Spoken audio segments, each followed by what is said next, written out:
G'day, my name is Milky Moth, and today I'm going to be reviewing the Samsung S20 Ultra. So let's get into it. For the past few months, I've been using the Samsung S20 Ultra as my daily driver, and I have to say I'm very impressed with this phone. The Ultra name is fitting as this phone is chunky. The display is a 6.9-inch, 120Hz AMOLED display using next-gen fluid scrolling technology.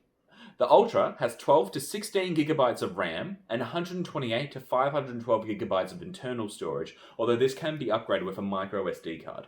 The brains behind this phone is an 8-core Exynos 990 processor delivering faster machine performance than ever before. All of this is powered by the monster 5000 mAh battery. But enough about specs. What do I actually think of this phone? The display is very clear, responsive and snappy, and large enough to sit back and watch a movie on it. Although this is not a 16:9 display, when watching a video that is in the 16:9 aspect ratio, you're actually going to end up with black bars on either side of the video.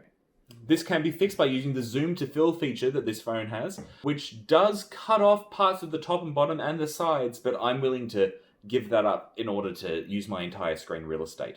I also found that the punched hole camera doesn't take away from the viewing experience at all and doesn't distract whatsoever. I also didn't have an issue with the size of this phone. I think it's fantastic for sitting and watching movies and YouTube and whatnot, although I do understand how someone with smaller hands than mine might have trouble using it. The camera, which is by far Samsung's biggest selling point of this phone, is fantastic, with very clear camera quality. The video you're actually watching right now is being shot in the Ultra, although I'm shooting at 4K rather than the native 8K resolution because I just frankly don't need to use the extra processing power and space to do 8K video.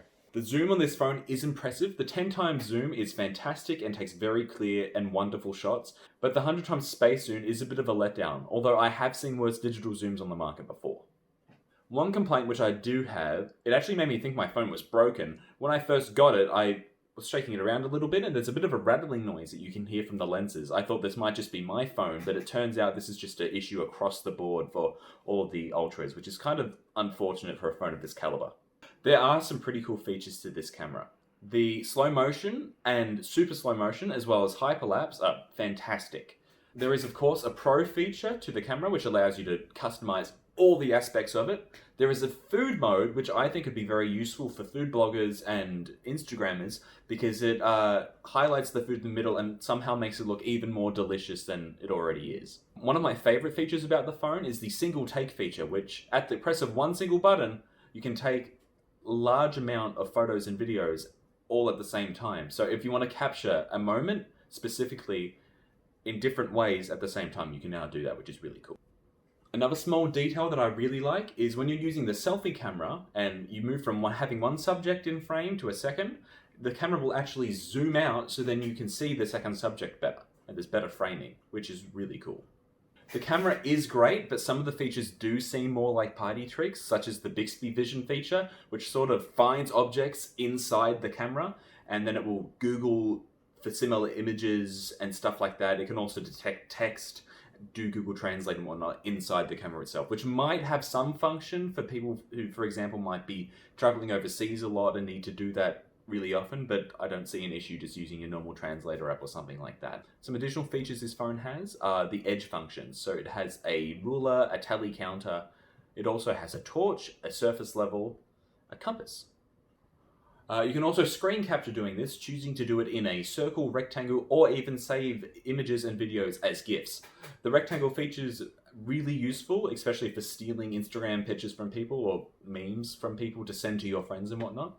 You can also choose to access apps directly from the sidebar, which is very useful for on-the-go apps that you're just always going to be using. The fingerprint reader is super quick and responsive, but it's not the fastest on the market that I've seen. The facial recognition is also fantastic. One of my favorite features of this phone is the battery life. I'm very used to phones that die after only using them for a couple of hours. With this phone, there's no issues with that whatsoever. I can sit down and stream Disney Plus all day and it won't even put a dent in the battery life. And then if the battery life does but go below a certain point where I'm uncomfortable, I can just plug it in and it'll be charged again in the hour thanks to the fast charging feature. This fast charging feature also means if you're running out of juice and you need just a quick hit, plug it in for like 5 minutes and you'll gain like 10 to 20% straight away, which is really cool. The S20 Ultra also features the international standard rating of IP68, which means it's resistance to dust, dirt, and sand, as well as being water resistant up to 1.5 meters deep.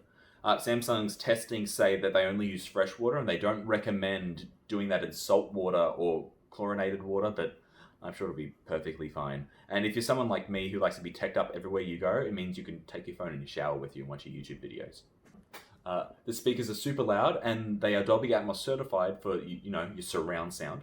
Not only that, the included earbuds that come in the box are also compatible with Dolby Atmos.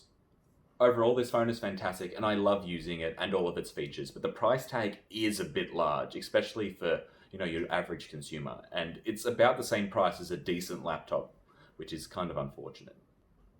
So people who are worried about the price tag might be better off getting the base model S20, which is fantastic in its own right, or the S20 Plus. But if you're an enthusiast, rich boy, someone who loves Samsung, a tech head, influencer, whatever, this phone's fantastic and I highly recommend getting it. Thank you very much for watching this video. If you like this video, make sure you press the like button. If you'd like to see our previous video, look down below and you'll be able to see it. If you'd like to see any future videos, make sure you subscribe and hit that bell icon to be notified of any other videos that we release. Alright, see you guys next time. Bye.